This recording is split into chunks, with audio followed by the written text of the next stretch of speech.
오늘은 시편 110편 1절을 그 가운데서도 여호와께서 내 주에게 말씀하시기를 이라고 하는 이 부분을 예수님께서 어떻게 해석하시고 적용하셨는지 하는 것을 살펴보려고 합니다.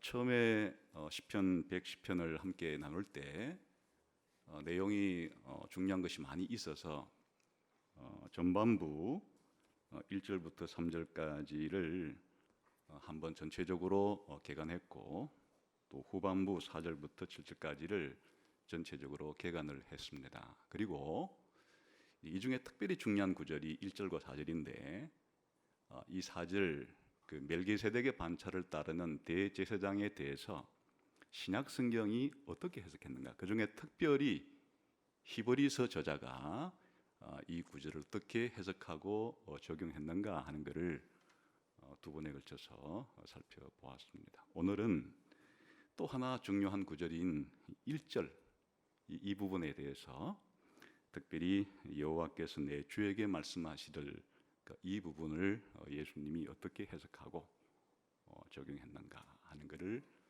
살펴보려고 합니다. 이게 왜 중요한가? 중요하죠.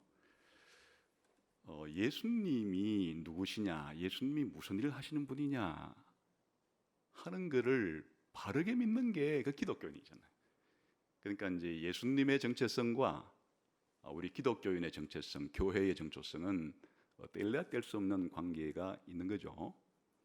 그래서 이제 예수님께서 이 구절이 왜 중요하냐, 예수님이 누구시고 예수님이 무슨 일을 하시는 분인지에 대한 예수님의 인격과 예수님의 사역에 대한 핵심 부분이 이 시편 110편에 있기 때문이에요. 그래서 예수님도 자신을 이해할 때 예수님이 자기 자신을 누구라고 생각하는 바가 있었겠죠? 그걸 자기 이해라 그러는데, 예수님이 자기 자신을 생각할 때 무엇에 비추어서 생각하셨는가 하면은 바로 시편 110편 1절에 비추어서 예수님이 자기 자신을 이해한 거예요. 그래서 오늘 이제 이것을 통해서 우리들이 어떻게 예수님의 이 해석을 또 받아들이고 적용할 것인가 하는 것을 생각해 보려고 합니다. 그럼 어디에 있느냐? 마태복음 22장에 있습니다. 같이 한번 볼까요? 마태복음 22장을 보겠습니다.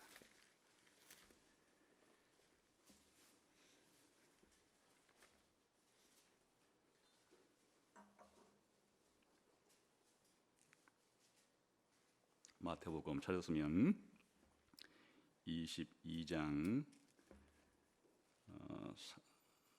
보겠습니다. 41절부터 46절까지 같이 또 역시 한번 읽겠습니다. 시작. 바리새인들이 모였을 때에 예수께서 그들에게 물으시되 너희는 그리스도에 대하여 어떻게 생각하느냐? 누구의 자손이냐? 대답하되 다윗의 자손입니다.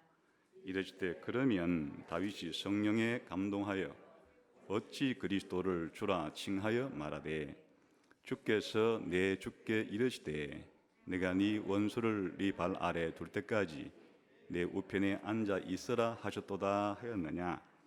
다윗이 그리스도를 주라 칭하였은즉 어찌 그의 자손이 되겠느냐 하시니 한마디도 능히 대답하는 자가 없고 그날부터 감히 그에게 묻는 자도 없더라. 이 부분이 예수님께서 시편 110편 1절을 해석하시고 또 이제 적용하신 거예요. 그래서 오늘 설교는 바로 이 마태복음에 나오는 예수님의 시편 110편 1절에 대한 이 해석과 적용을 함께 나누는 것이 오늘 설교의 핵심이 되겠습니다. 그러면 이제 해석을 할 때는 항상 연결해서 해석을 해야 됩니다. 그러니까 한 단어를 해석하려고 하면 그 단어가 들어있는 한 절 전체와 연결해서 해석해야 되고, 또 한 절을 해석하려고 하면 그 한 절이 들어있는 한 문단과 연결해서 해석해야 되고, 또 한 문단을 해석하려고 하면 그 문단이 포함되어 있는 장과 연결해서 해석해야 되고, 그 장은 성경 한 권 전체와 연결해야 되고, 또 성경 한 권 한 권은 성경 66권 전체와 연결해서 해석을 해야 됩니다. 그래야 정확하고 바른 해석이 되는 거예요. 이런 거를 무시하고 그냥 한 구절을 읽었을 때 금방 떠오르는 생각대로 그렇게 해석해도 해석은 해석인데 그 잘못된 오해를 할 가능성이 아주 높죠. 관계를 모르고 해석하는 것이니까. 그래서 지금 예수님께서 마태복음 22장 41절에서 46절까지 시편 110편 1절을 지금 인용해서 바리새인들과 함께 지금 논쟁을 벌이고 있는데 예수님이 묻죠. 지금 묻고 바리새인들이 대답하고 이래 하는 과정 속에서 예수님이 자기가 누구인지를 지금 알리기 위해서 시편 110편 1절을 지금 인용하지 않았습니까? 그러면 이제 이 구절을 해석하려고 할 때도 이것이 지금 마태복음 내에서 어떤 다른 내용과 연결되어 있는지를 알아야 이 내용을 정확하게 해석할 수가 있는 거예요. 그래 특별히 지금 마태복음 22장 41절에서 46절까지는 21장, 22장 전체가 한 덩어리예요. 21장, 22장 전체의 문맥 속에서 연관관계 속에서 이거를 이제 해석해야 바른 의미를 알 수 있는 겁니다. 그래 21장을 한번 넘겨보세요. 다 읽지 않겠는데 무슨 내용이 들어 있는가만 한번 보면 좋겠어요. 우선 이제 21장에 보게 되면 예수님이 뭐 하는 장면이 나오죠? 예루살렘에 입성하시는 그 십자가에 달리시기 전에 예수님이 예루살렘에서 달리셨으니까 예루살렘 성으로 들어오시는 장면이에요. 그게 21장의 시작이에요. 그 예루살렘에 들어오셔가지고 뭘 하셨느냐? 아주 중요한 일을 예루살렘 성에서 하셨는데 예루살렘 성의 가장 핵심은 성전에 있어요. 그래 예수님이 성전에 가시는 거예요. 그래 성전에 가서 예수님이 다른 사람들이 생각할 때 볼 때 아주 감당하기 힘든 일을 예수님이 성전에서 행하신 거예요. 그게 이제 그 다음에 나오죠. 내용은 알고 있죠? 그 성전 안에서 장사치들이 있었는데 그 장사치들의 돈 받고는 상을 뒤집어 엎으시고 그리고 성전의 제물로 드리려고 하는 짐승들을 쫓아내시고 이런 행동을 한 거예요. 이게 아무나 할 수 있는 행동이 아니죠. 아주 파격적인 행동을 하신 거예요. 그래서 이제 예수님의 이런 성전에서의 이런 행동을 지켜본 유대의 지도자들이 이거 뭐야 도대체? 누구길래 성전에서 이런 행동을 하는 거야? 하고 의문이 들겠죠. 그래 이제 종교 지도자들이 예수님께 대해서 질문을 던집니다. 그게 이제 23절부터예요. 이 부분은 중요하니까 한번 27절까지 읽어봅시다. 이게 이제 오늘 본문을 이해하는 열쇠. 요 질문에 대한 예수님의 답변이 바로 우리가 오늘 해석하려고 하는 그 부분이기 때문에 그래요. 한번 봅시다. 21장 23절부터 읽어볼게요. 시작. 예수께서 성전에 들어가 가르치실 때 대제사장들과 백성의 장로들이 나와 이르되 네가 무슨 권위로 이런 일을 하느냐? 또 누가 이 권위를 주었느냐? 바로 이거예요. 무슨 일을 행동할 때는 자신의 권한 내에 있는 일들을 해야 되는 것이고 자기의 권한 밖의 일을 할 때는 권력 남용이죠. 권한 남용이에요. 월권이에요. 그러니까 성전에서 이런 행동을 하는데 도대체 무슨 권위로 무슨 권한으로 이런 행동을 하느냐? 누가 너한테 이런 권한을 줬느냐? 그건 이제 유대의 지도자들, 대제사장 지도자잖아요. 그 백성의 장로들이 지도자잖아요. 그 유대인들의 지도자들이 예수님께 대해서 그런 질문을 좀 던진 겁니다. 예수님 답변해야 되겠죠? 어떻게 답변하신지 보세요. 24절 시작. 나도 한 말을 너희에게 같이 읽어볼게요. 시작. 예수께서 대답하시되 나도 한 말을 너희에게 물으리니 너희가 대답하면 나도 무슨 권위로 이런 일을 하는지 이르리라. 요한의 세례가 어디로부터 왔느냐? 하늘로부터냐? 사람으로부터냐? 이런 걸 이제 카운터 펀치라고 해서 상대방이 펀치를 날릴 때 내가 다른 펀치를 날리듯이 상대방이 질문했을 때 거기에 답변하는 수도 있고 또 다른 질문을 던져서 상대방의 질문에 대해서 답변하는 수도 있죠. 지금 예수님이 카운터 질문을 던진 거예요. 그럼 나도 묻겠다. 너희들이 이 질문에 먼저 대답해봐라. 이렇게 예수님이 또 반대로 질문을 던졌는데 그럼 세례 요한에 대해서 내가 먼저 묻겠다. 그 세례 요한이 와서 세례를 주고 또 나에 대해서 소개도 하고 그랬는데 그 세례 요한의 권위는 그럼 누구한테 온 거냐? 하나님이 준 거냐? 사람들이 준 거냐? 여기서 이제 유대 지도자들이 잘 생각해야 되는데 하나님이 세례 요한에게 그렇게 세례도 주고 예수님을 소개하는 그런 권위를 줬다고 하면 결론적으로 뭘 해야 되는 겁니까? 세례 요한이 예수님에 대해서 증언한 것을 믿고 받아들여야죠. 근데 그게 싫으면은 하나님이 준 게 아니고 하나님이 안 줬으면 그러면 세례 요한이 지 마음대로 나와서 그렇게 하거나 아니면 그렇게 백성들이 줬다 이렇게 이제 말하게 되면 유대인들은 전부 다 지금 세례 요한이 하나님께서 주신 권위자로 믿고 있는 판에 백성들한테 몰매당하기 딱 좋으니까 대답하기가 아주 어렵죠. 그래서 어떻게 했는지 그 다음 읽어봅시다. 시작. 그들이 서로 의논하여 이르되 만일 하늘로부터라 하면 어찌하여 그를 믿지 아니하였느냐 할 것이요 만일 사람으로부터라 하면 모든 사람이 요한을 선지자로 여기니 백성이 무섭다 하여 예수께 대답하여 이르되 우리가 알지 못하노라 하니. 그럼 예수님이 너희들이 답 안 하겠다고? 그럼 나도 답 안 하겠어 이렇게.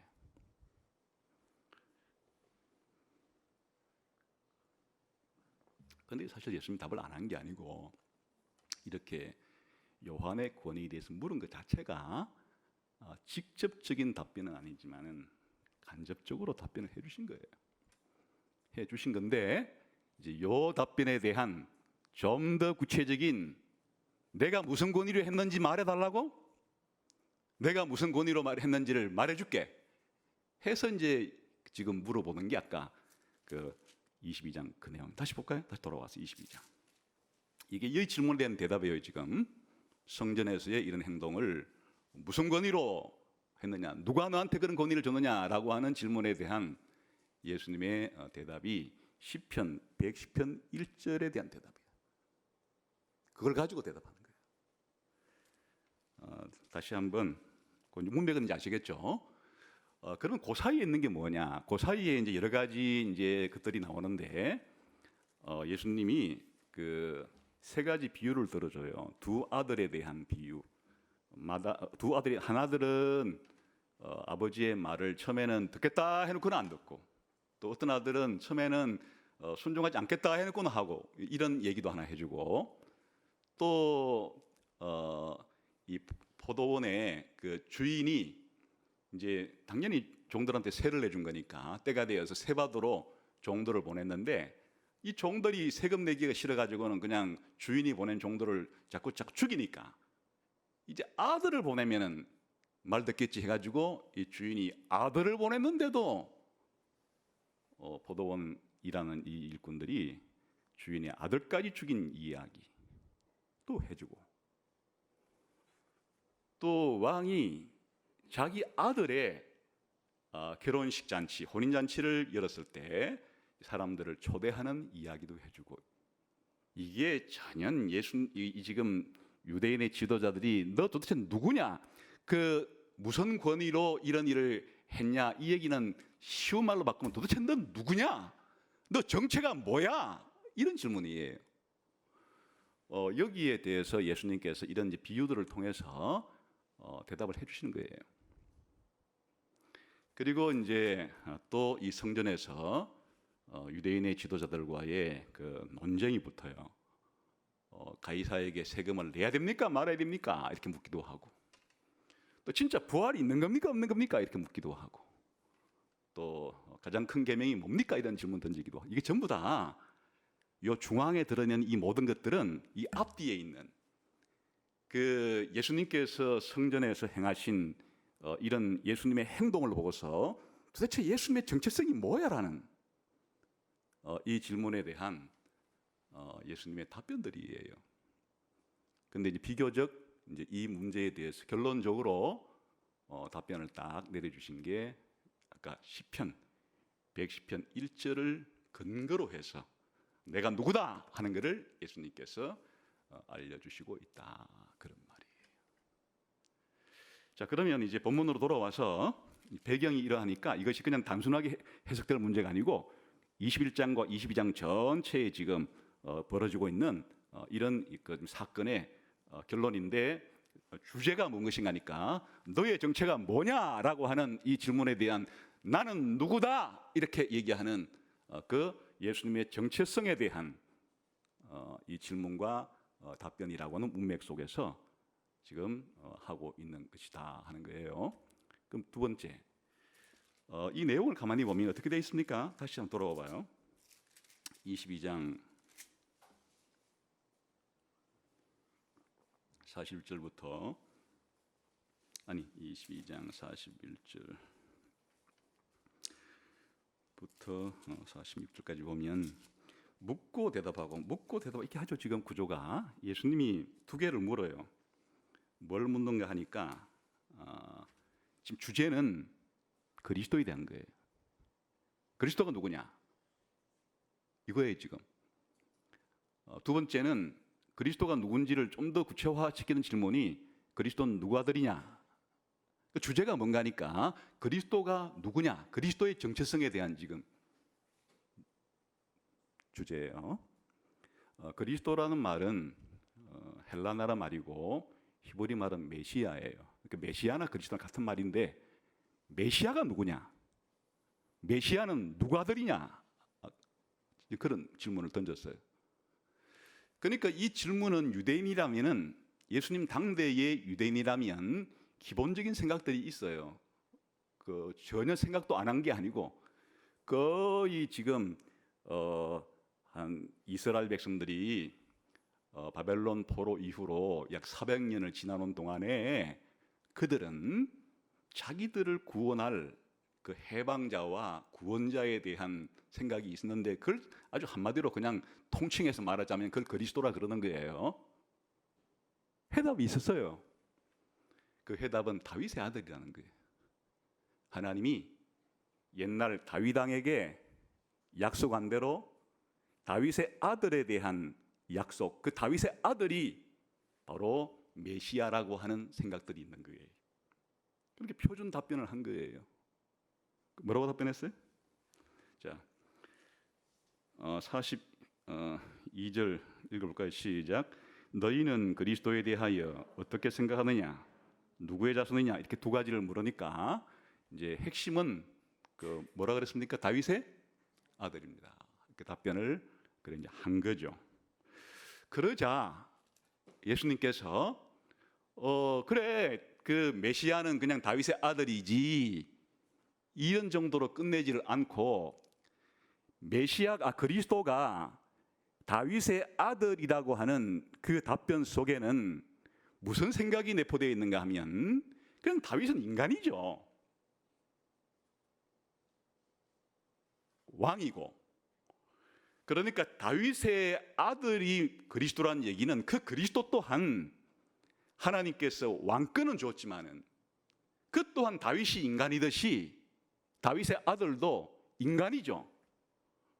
그러니까 이스라엘 사람들이 생각하는 메시아는 다윗의 아들로서의 왕적인 존재, 자기들을 구원하고 해방해 줄 다윗 왕과 방불한 위대한 전사, 위대한 왕, 그런 정도가 다윗의 아들이 그리스도입니다라고 하는, 또 그리스도는 다윗의 아들입니다 하는 것에 가지고 있는 생각이에요. 근데 하나님께서 약속한 그 메시아 그리스도는 다윗의 아들이 맞죠. 다윗의 아들로 올 거니까. 그러나 그 이상이에요. 그래서 예수님께서 이제 뭐라고 또 되묻는가 보세요. 43절 시작. 이르시되 그러면 다윗이 성령에 감동되어 어찌 그리스도를 주라 칭하여 말하되 주께서 내 주께 이르시되 내가 내 원수를 내 발 아래 둘 때까지 내 우편에 앉아 있으라 하셨도다 하였느냐. 다윗이 그리스도를 주라 칭하였은즉 어찌 그의 아들이 되겠느냐. 이게 자손은 그냥 아들이에요. 또 직역하면. 그러니까 다윗이 메시아 그리스도가 누구 아들이냐. 그러니까 답변이 다윗 아들입니다. 그러자 그래? 그럼 다윗이 시편 110편 1절에 그 메시아를 향해서 주라고 말했으니까 그 그리스도 메시아는 다윗의 주인데 어떻게 다윗의 아들이 되느냐?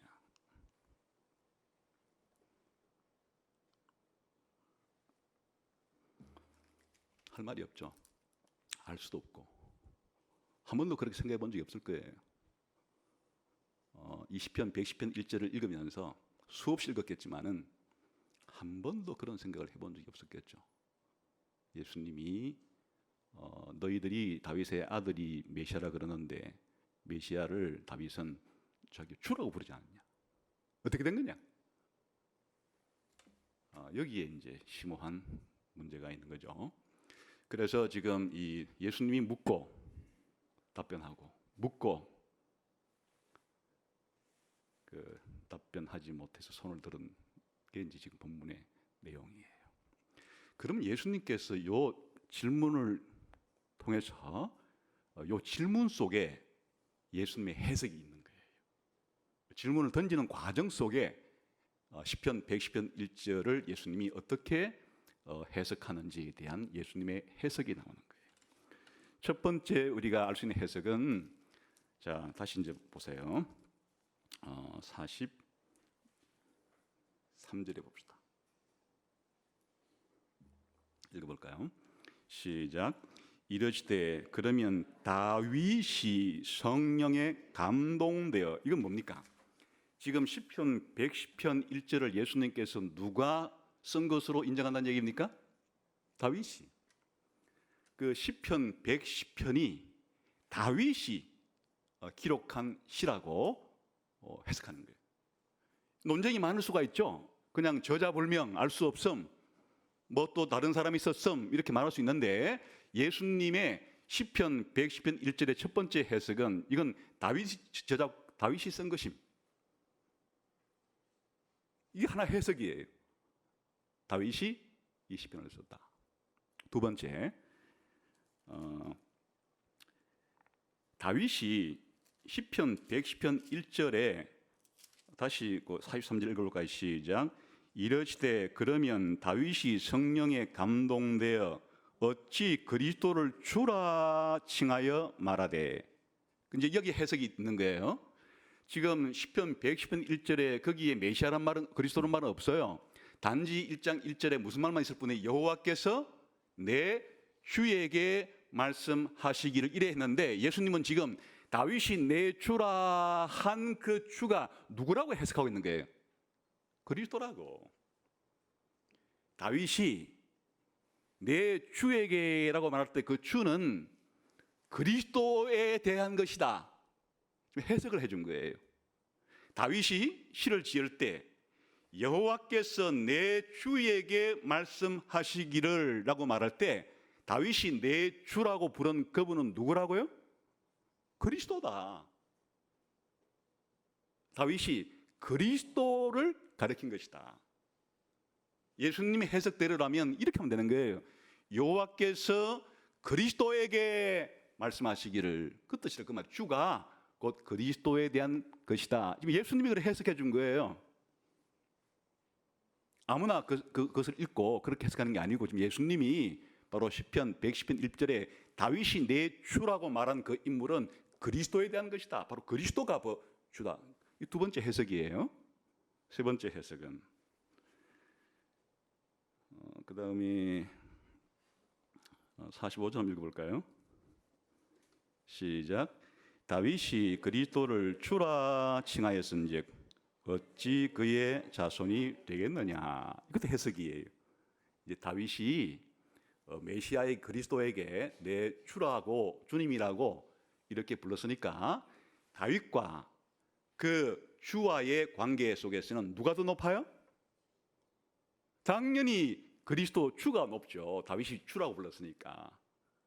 그러니까 이 다윗이 그리스도라고 부른 이 주는 다윗보다도 더 높은 인물이기 때문에 다윗의 아들이라고 하면 사실은 아버지의 권위가 아들의 권위보다 더 높은 거지만은 다윗이 자기의 주 그리스도를 주라고 불렀기 때문에 그리스도는 다윗의 자손이라 할지라도 다윗보다 더 높은 인물이다.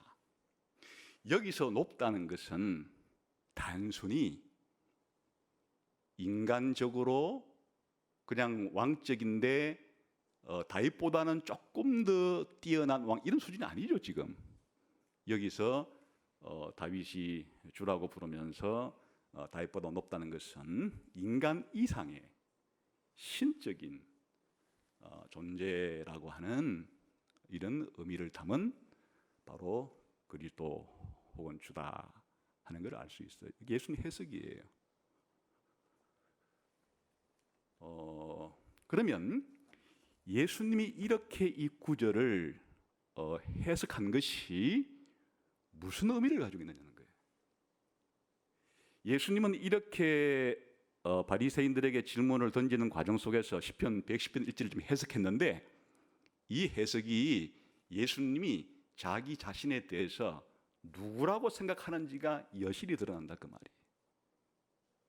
예수님이 나는 누구다라고 나는 누구다라고 하는 이 예수님의 자기 이해, 자기 자신에 대한 자기 정체성에 대한 이해가 예수님의 이 해석 세 가지 속에 다 들어있다 그 말이에요. 한번 어떤 예수님이 자기 이해를 하고 있는지를 한번 살펴봅시다. 첫 번째, 예수님의 자기 이해 첫 번째는 뭐예요? 바로 시편 110편 1절에 나오는 그 주가 누구라는 거예요? 예수님 자신이라는 거예요. 그러니까 예수님의 첫 번째 자기 이해는 바로 나는 누구냐? 시편 110편 1절에서 다윗이 주라고 부른 그 인물이 바로 나다 하는 것을 지금 예수님께서 답변해 주고 있는 거예요. 그게 모호하거나 지금까지는 너희가 잘 알지 못하고 모호하게 생각했는지 모르겠지만은 시편 110편 1절의 그 주가 바로 나야. 내가 바로 시편 101편에 나오는 다윗이 부르는 그 주가 바로 나야라고 하는 엄청난 예수님의 자기 이해고 주장이죠. 아니 누가 그 다윗 임금이 노래 불렀던 시편 111편의 그 주를 내가 바로 그 주야 이렇게 말할 수 있는 사람이 누가 있겠어 이 세상에. 예수님은 내가 바로 그 인물이야. 그 인물이 바로 나야. 이렇게 예수님은 자기 자신을 이해하고 계시다 지금. 그러잖아요. 두 번째로 그러면 예수님이 시편 110편 1절의 그 주가 나란 얘기는 아까 예수님이 그 주를 누구로 해석했어요? 그리스도라고 해석했죠. 다윗이 주라고 부른 인물이 누구를 그렇게 불렀다 그랬어요? 그리스도를 그렇게 불렀으니까 예수님이 내가 바로 그 주라면 곧 이어 예수님이 누구란 뜻이에요? 내가 바로 그리스도다 그 말이죠. 내가 바로 그리스도다. 당신은 누구냐? 무슨 권위로 이런 일을 하는 건데 나는 바로 그리스도다. 나는 메시아야. 이렇게 예수님이 자기 자신에 대한 이해를 가지고 그렇게 간접적으로 답변하신 거다. 알 수 있죠? 그 다음에 세 번째, 예수님은 메시아이시지 그리스도이시지만은 예수님은 바로 주라고도 표현됐기 때문에 예수님은 메시아로서 주님이기도 하시다 그런 말이죠. 주님이에요 예수님이. 나는 주다. 그런 예수님이 자기 일을 가지고 있는 거예요. 그리고 예수님이 지금 나는 주다, 나는 주로 표현된 그리스도다라고 말했을 때 지금 뭐와 대비를 이루고 있는가 하니까 유대인들이 자꾸 그리스도를 다윗의 아들인 인간적인 그런 왕적인 의미로서 다윗의 아들이라고 부르고, 또 심지어는 다윗의 아들을 하나님의 아들이라고 부르는 수도 있어도 그 역시 그때 이해한 바 정도는 그냥 인간적인 수준을 벗어나지 못하는 그런 하나님의 아들이나, 예수님의 이 답변의 마지막 결정적인 핵심은 뭔가니까 바로 나는 그리스도이고 주인데 나는 바로 인간 이상의 신적인 하나님의 아들이야 하는 예수님의 자기 이해가 여기 있는 것이에요.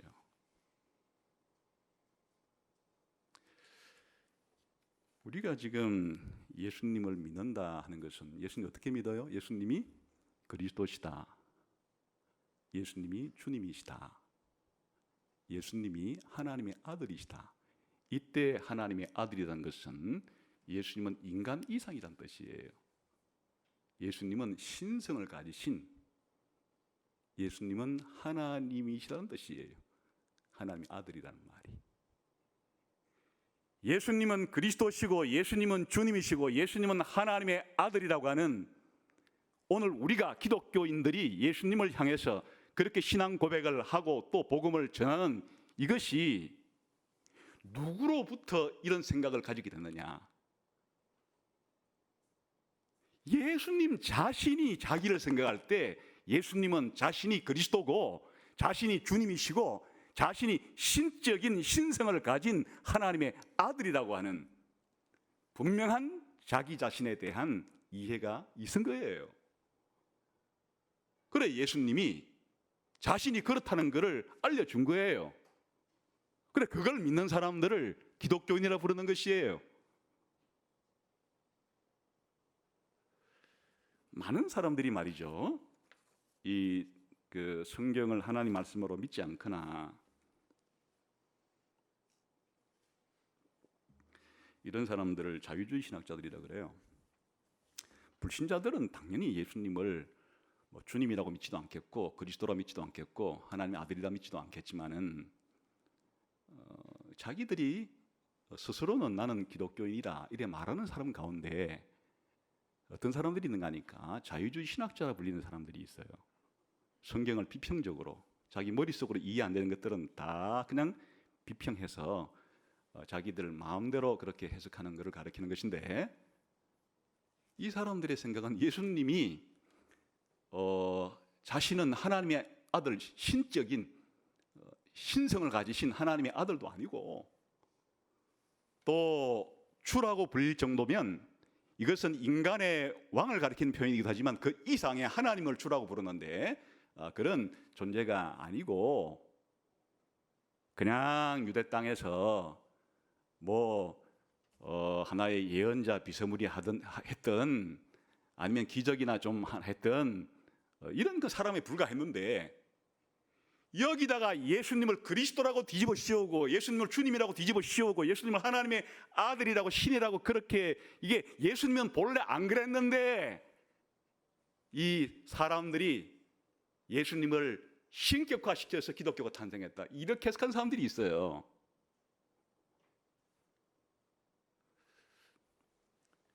이런 사람들은 지금 헛다리 짚고 있는 거다 그 얘기예요.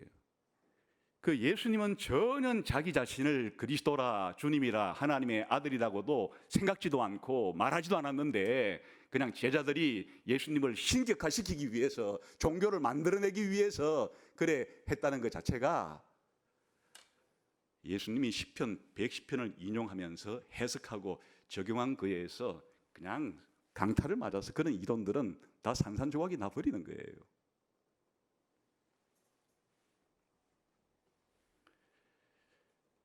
예수님이 자신을 신적인 하나님의 아들로 생각하시고 자신이 인간 이상의 주님이시고 또한 하나님께서 다윗에게 약속한 그 그리스도라고 하는 것은 예수님이 자기 자신에 대해서 가장 먼저 믿었던 사람이에요. 실제가 그러니까. 그래서 이 구절이 왜 중요하느냐? 기독교의 이 뿌리는 예수님을 그리스도라고 믿고 예수님을 주님이라고 믿고 예수님을 하나님의 아들이라고 믿는데, 사도신경에도 그거 나오잖아요. 믿는데 교회가, 우리 인간들이 그렇게 예수님이 그런 분도 아닌데도 그렇게 예수님을, 인간인 예수님을 신격화시켜서 신이라고 믿는 게 아니라 예수님 자신이 그렇게 생각했다. 기독교의 시작과 출발점은 예수님의 자기 이해로부터 시작된 거예요. 예수님이 자기 자신이 누군지에 대한, 바로 그리스도시고 주님이시고 신적인 하나님의 아들이라고 하는, 여기 신적인 하나님의 아들이라는 얘기는 성부와 성자와 성령에 있어서 아버지 하나님과 아들 하나님이라고 말할 때 그 하나님의 아들을 가리키는 거예요. 그것이 바로 시편 110편 1절에 대한 예수님의 해석과 적용을 통해서 가르쳐지고 있는 것이다.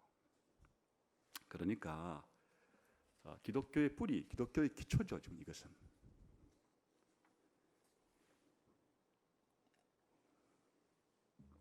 그러면 이제 이 사실을 예수님이 이렇게 말했는데 말이에요.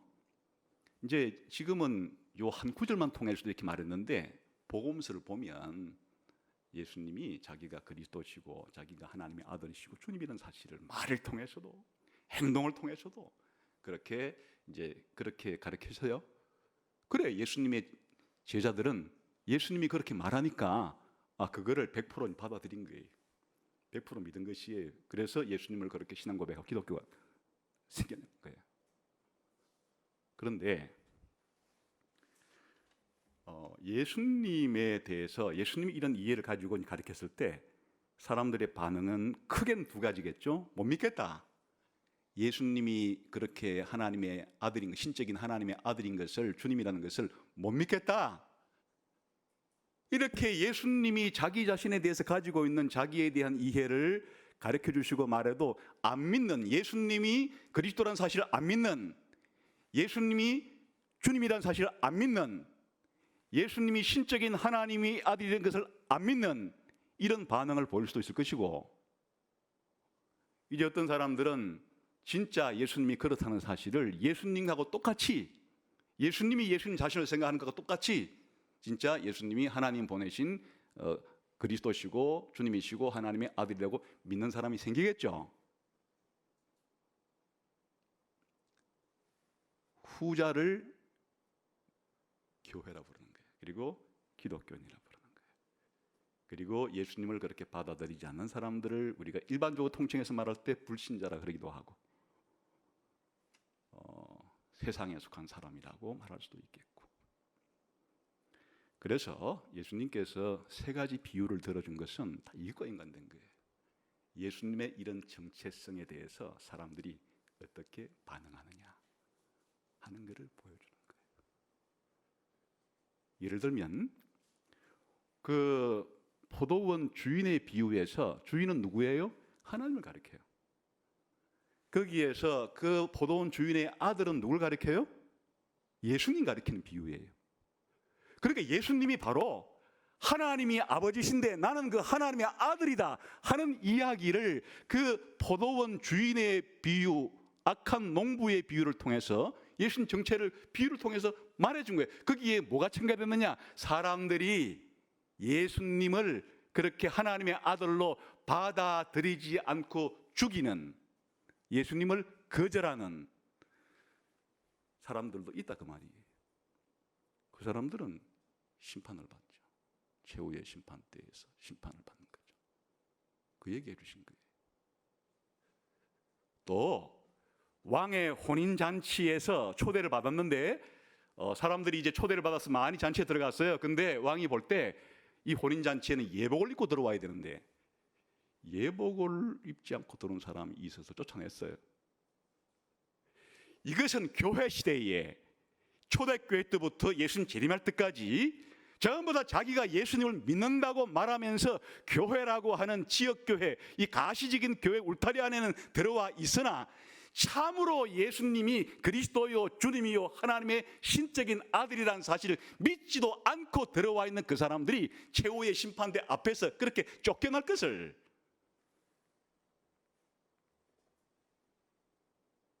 말해주는 비유.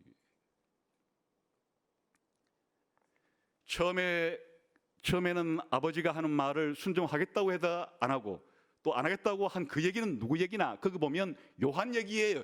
요한이 가르친 말을 믿고 받아들이는 사람은 내 백성이지만은 요한이 한 말을 믿고 받아들이지 않는 사람들은 내 백성이 아니다.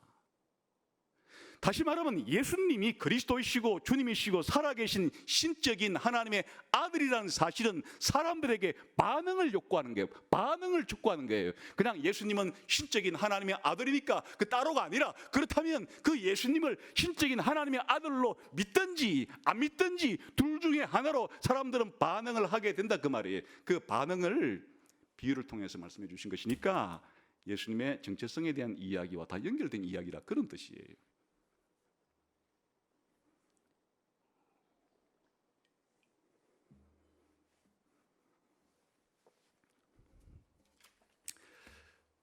실천적인 적용을 하자면 교회는 뭐냐는 거예요. 교회는 뭐냐?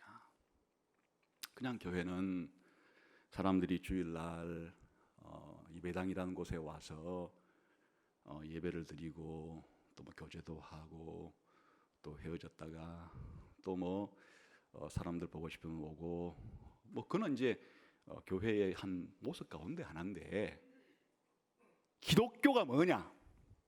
교회가 뭐냐? 무엇이 기독교고 무엇이 기독교가 아닌가는 기독교와 비기독교의 경계선이 뭔가? 그것은 바로 예수님이 시편 110편 1절에서 이 해석을 통해서 자신이 바로 그 속에 기록된 주님인데, 그 주님이란 그 자체가 자기가 그리스도이시고 살아계신 하나님의 아들이라고 하는 사실을 그렇게 받아들이는 게 기독교고, 이것을 이런 예수님을 믿지 않거나 다르게 믿는 것은 그건 전부 다 비기독교거나 이단에 해당이 되는 거예요.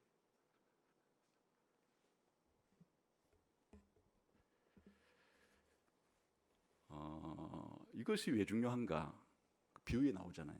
비유에 예수님을 그 아들을 믿고 안 믿고의 차이가 뭐가 중요한가? 중요하죠.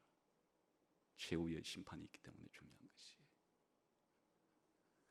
사람이 이 땅에서 죽는 것으로 끝이 아니라 모든 인간들은 최후의 심판대 앞에서 서서 예수 그리스도에 대해서 하나님의 아들로 믿냐 안 믿냐, 예수님을 주님으로 받아들이냐 안 받아들이냐, 예수님을 그리스도라고 믿냐 안 믿냐에 따라서 영원한 지옥이라는 형벌과 영원한 천국이라고 하는 영생을 가르는 갈림길이, 그 기준이 예수님을 이렇게 믿느냐 안 믿느냐가 그의 영혼을 좌우하는 것이니까 중요하다는 거죠. 지금 당장은 뭐 중요하게 느끼지 않는 사람도 많죠. 모르니까, 아주 끝이 안 났으니까. 그건 예수님 비유를 통해서 미리 알려주는 거잖아요. 자신에 대해서 받아들이고 안 받아들이고선 큰 차이가 있는 거다. 엄청난 그의 영혼을 결정짓는 중요한 차이가 있는 거다. 이렇게 말씀을 하시죠. 그래서 이것은 이제 우리들에게 또한 무엇을 말해주는가 하면, 여호와께서 내 주에게 말할 때 그 주가 누구라는 거예요? 그리스도이기도 한데 실제로 하나님의 아들이라는 얘기예요.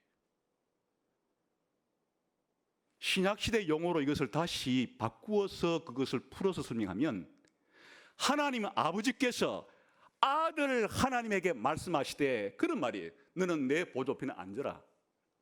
그 주가 단순한 인간이 아니에요.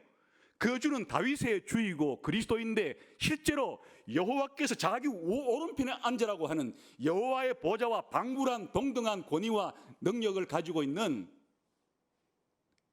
여호와의 보좌 우편에 앉은 그분은 신성을 가지고 계시는 신이신 하나님의 아들이다 그 말이에요. 그러니까 여기에서 나중에 발전이라기보다는 우리가 더 명확하게 될 하나님은 누구시냐, 신은 누구시냐, 신은 삼위일체 신으로 계세요. 성부와 성자와 성령이라는 서로 구별되는 위격이 있어요. 그런데 성부도 하나님이고 성자도 하나님이고 성령도 하나님이신 신성을 동등하게 가지고 있는 이와 같은 하나님을 우리는 믿어요. 그걸 삼위일체 하나님을 믿죠. 그런데 여기에는 지금 성령님은 아직까지 나와 있지 않고 이위일체 신앙이 표현되어 있는 거예요. 성부와 성자에 대한 신앙이 표현되어 있는 거예요. 그래서 기독교인이라는 사람들은 이 세상에서 정말 독특한 신앙을 가지고 있는 사람들이에요. 기독교인들은 세상 사람들이 보기에는 아주 특별하고 귀한 사람들이에요. 일단 예수님을 인간이라고는 받아들이지만은 인간 이상의 예수님이 하나님이라고, 요즘 말로 말하면 신이라고, 예수님을 신으로 믿는 사람들이에요. 또 예수님을 하나님이라고 신이라고 믿지만 아버지 하나님이란 분과 서로 구별되는, 아버지 하나님도 신이시지만은 예수님 아들 하나님도 신이라고 믿는 이 독특한 신앙을 가지고 있는 사람들을 기독교인이라 그러니까 자기들은 믿을 수가 없죠. 믿어지지가 않죠. 그러니까 안 믿는 거예요. 그럼 이 세상에서는 하나님께서 최후의 심판 때까지는 그를 참고 기다리시는 거예요. 그 안 믿는다는 것 때문에 당장 심판을 안 내리는 거예요. 그 심판은 언제 이루어지는가 하니까 최후의 심판 때 일어나는 거예요. 죽는다고 피할 문제가 아니에요. 최후의 심판대 앞에 다시 다 살아나서 이 엄중한 질문에 대한 답변을 해야 하는 것이에요.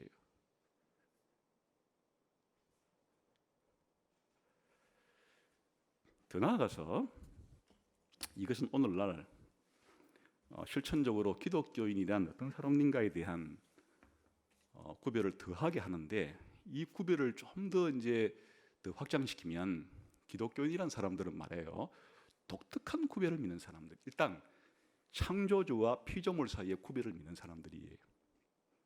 창조주는 다른 말로 말하면 신이에요. 신이 계시고 신이 만든 피조물이 있는데 신과 피조물은 서로 다르다, 구별된다 하는 사실이 기독교인들이 가지는 독특한 믿음의 일호예요. 세상에는 그렇게 믿지 않는 사람들이 많아요.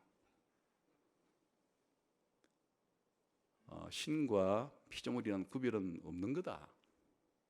피조물이 신이고 신이 피조물이고 그냥 이 세상에 존재하는 전체를 신이라고 부르는 거지, 무슨 창조주로서의 신 따로 있고 그 창조주가 창조한 피조물로서의 그런 우주가 따로 있고 못 받아들여. 그냥 이 세상에 있는 모든 것은 그냥 신이라고 불러. 이런 사람들이 있어요. 지금은 자유예요. 그렇게 생각하거나 그렇게 말하거나 하는 거가 그냥 하나님 현재까지는 내버려 두는 거예요. 그게 맞아서 내버려 두는 건 아니고 그냥 내버려 두는 거예요. 최후의 심판 때까지 그때 심판할 거니까. 기독교인은 목에 칼이 들어가도 창조주 신이 있고 이 세상은 그 창조주 신이 창조에서 생겨나게 된 피조물이기 때문에 창조주 하나님과 피조물이라고 하는 이 피조물은 근본적으로 다르다.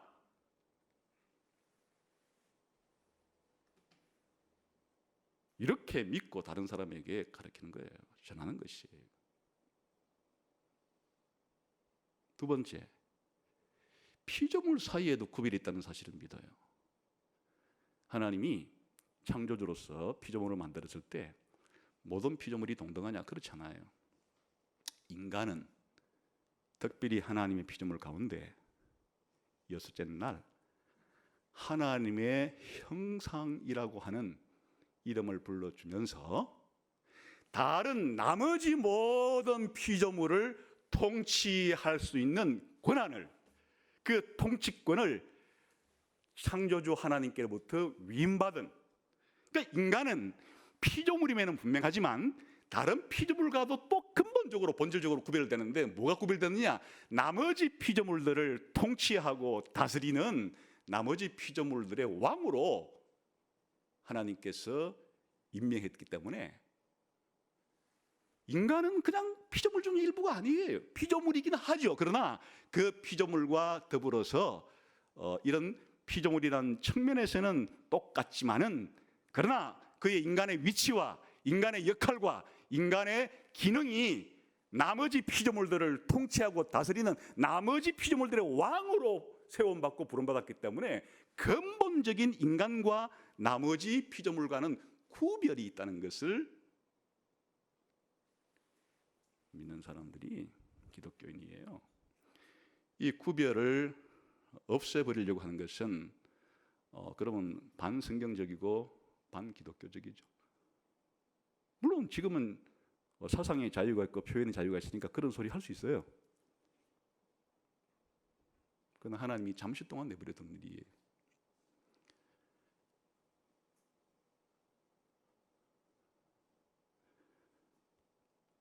우리가 애완동물을 사랑해서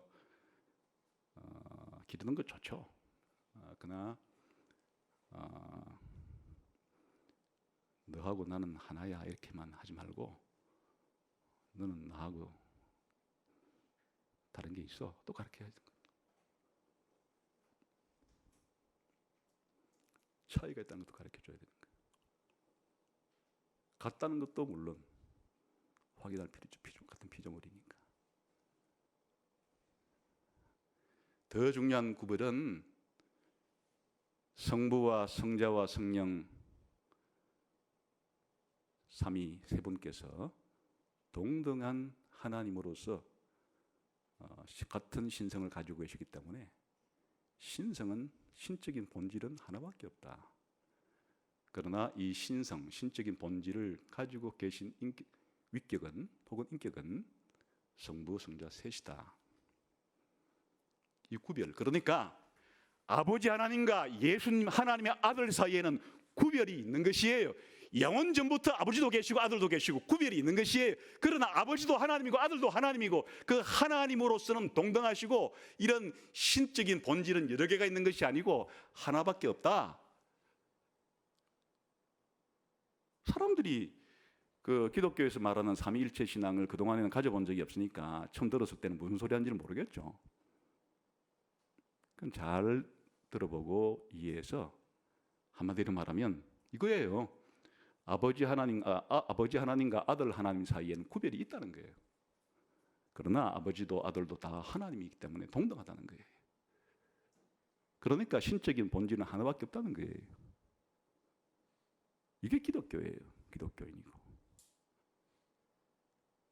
이 근본적인 구별, 창조주 하나님과 피조물 사이의 근본적인 구별, 피조물 사이에서도 인간과 다른 피조물 사이의 근본적인 구별, 또 하나님 신적인 분 가운데에서도 성부와 성자와 성령의 근본적인 구별이 있다고 하는 이것이 하나님께서 성경이라고 하는 계시를 통해서 우리 인간에게 가르쳐 주신 하나님의 본질이자 피조물의 본질이자 또 인간의 본질이자 하나님과 인간과 피조물에 대한 근본적인 가르침이에요. 요즘에는 이상한 풍조들이 일어나서 구별 금지법이라고 하는, 다른 말로 말하면 구별이나 차별이나,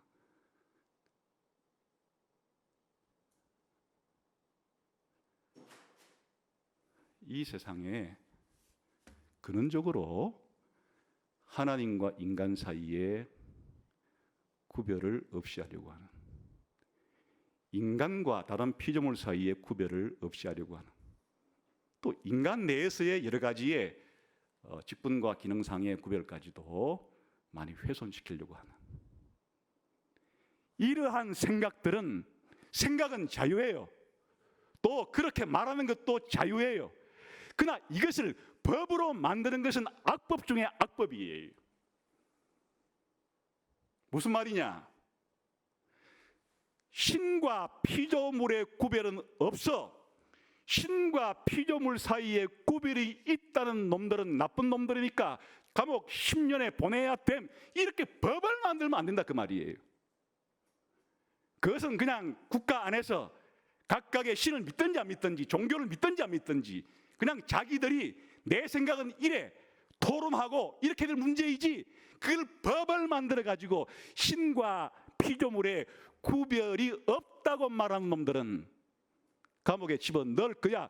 이런 법을 만드는 것은 정부가, 입법부가 해야 될 능력, 권위, 범위를 월등히 넘어서는 무지한 일이고 악한 일이 되는 거예요.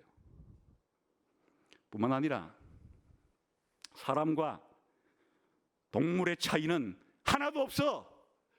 사람과 동물이 구별되어서 사람은 사람답게 동물의 왕적인 지위를 인정해 줘야 돼, 이렇게 말하는 것은 잘못된 것이니까, 이렇게 사람과 이 피조물의, 아니 사람과 다른 동물의 차이가 있다고 말하는 놈들은 감옥에 가둬버릴 거야.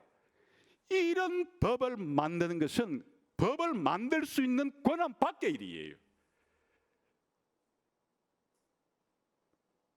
기타 등등도 마찬가지예요. 사람들이 이런 구별에 대해서 자유롭게 생각하고 자유롭게 말하는 것은 그건 종교의 영역, 철학의 영역, 학문의 영역에서 토론의 대상이 될 수는 있어도 그와 같은 것들을 그냥 이런 구별을 하는 놈들은 그냥 다 잡아 넣을 거야. 이런 식의 법을 만들려고 발상 자체가, 이것은 법을 만드는 국회의원들에게 준 권한이 아니에요. 그 어떤 인간들에게도 이런 것을 법제화할 수 있는 권한을 준 것은 없어요. 그게 기독교인의 자세고 태도예요.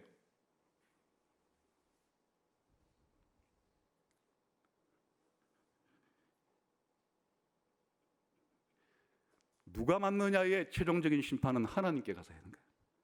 최후의 심판 때에 하나님이 하시는 일이지, 그것을 자기가 누구한데 이 세상에서 이런 구별이 있는 것을 구별을 하는 것 자체를 그렇게 금지하는 법을 만들어서 특정 구별에 대해서 그렇게 법을 통해서 형벌을 가하려고 하는 것은 하나님께서 이 세상에 그런 권한을 준 적이 없어요. 그것은 자기 자신이 하나님의 권한을 찬탈한 거예요. 자기 스스로를 자기도 모르는 사이에 신격화시키는 그 행동이에요. 다시 말하면 기독교의 기초와 초석은 이 근본적인 구별에서부터 시작이 된다. 창조주 하나님과 피조물 사이의 근본적인 구별, 피조물 사이의 인간과 다른 피조물 사이의 근본적인 구별, 그리고 성부와 성자와 성령이라고 하는 하나님의 신성을 가진 분들 사이의 구별. 이거 안 믿으면, 이 세상에서 하나님은 그거 안 믿는다고 하나님이 벌 주거나 그러진 않아요. 이 세상에서는 그 언제 그런 일을 심판하려고 하는 거니까 그 때가 있어요. 최후의 심판 때 그걸 반드시 하나님이 심판하세요.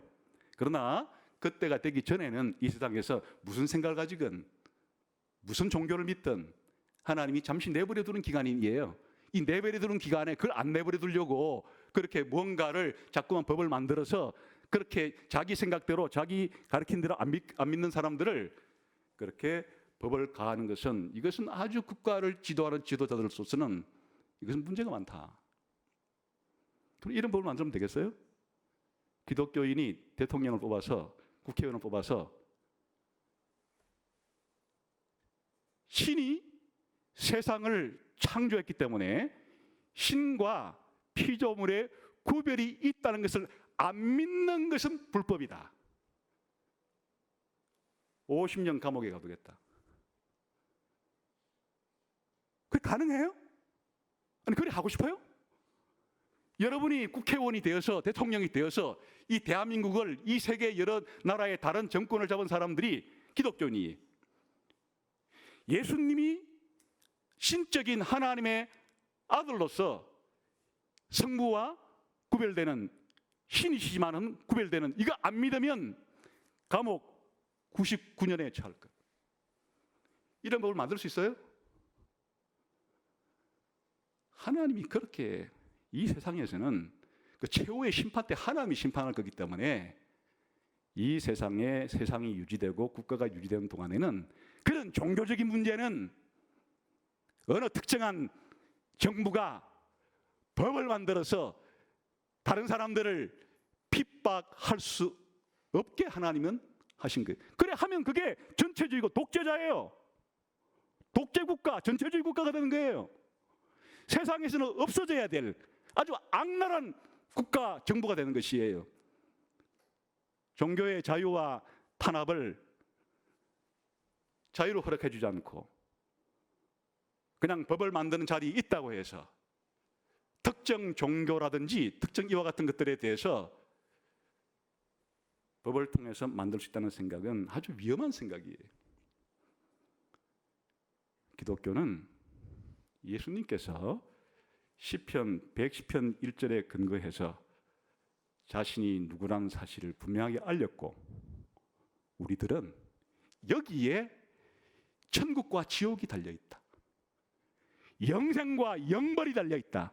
내 인생 영원 무궁토록 나의 운명이 바로 예수님이 누구시냐, 무슨 권위로 이런 일을 하느냐, 하나님께서 주신 권위로, 하나님의 아들의 권위로서 예수님께서 설교하시고 기적을 행하시고 기타 등등 모든 일을 행하셔서 나를 믿으면 죄를 용서받고 영생을 얻겠지만은 나를 믿지 않으면 영벌을 받게 된다. 무슨 권위로? 누가 그런 권위를 줬는데?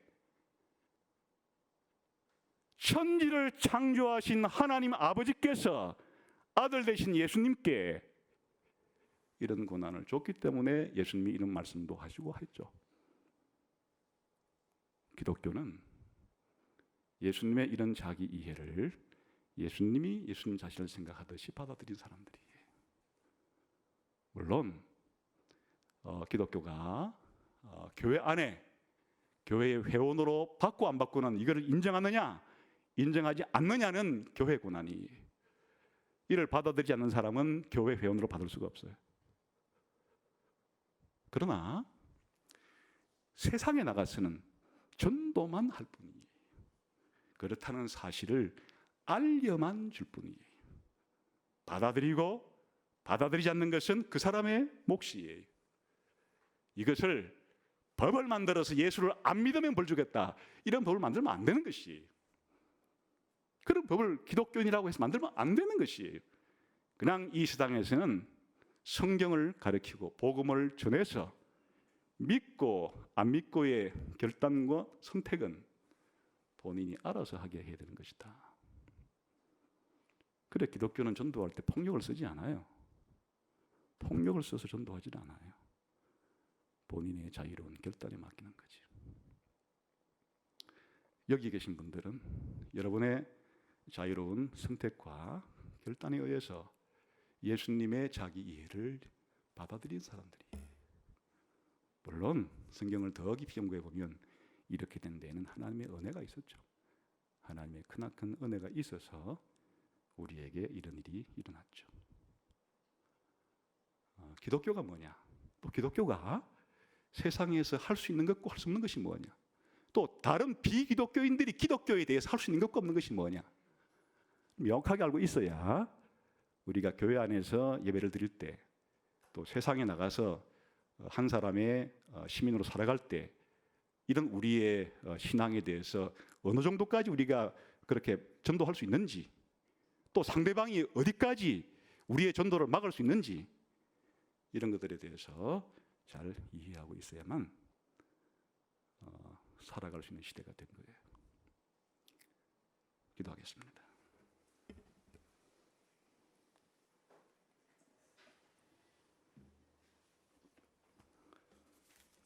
하나님 아버지, 아직은 우리가 모르는 것이 너무나 많고 또 할 수 있는 것도 너무나 많고 또 악하기까지 한 면이 남아 있어서 우리가 판단을 내리고 또 결정을 하고 행동할 때 많은 잘못이 있을 수 있는 것을 고백을 합니다. 그러나 하나님 말씀을 통해서 우리들에게 분명히 믿고 따라야 될 진리를 가르쳐 주신 것을 감사합니다. 이 자리에 혹은 예배를 드리는 성도들 가운데 예수님이 자신에 대해서 성경 말씀을 기초로 가지고 있는 것이 진리라는 사실을 받아들이고 반응하면서 예수님을 주님으로 그리스도로 신적인 하나님의 아들로 믿으면서 영원한 나라를 기다리면서 이 땅에서 주어진 역할을 묵묵히 감당하면서 살아갈 수 있는 저희 모두가 되게 해 주옵소서. 예수님 이름으로 기도하옵나이다. 아멘.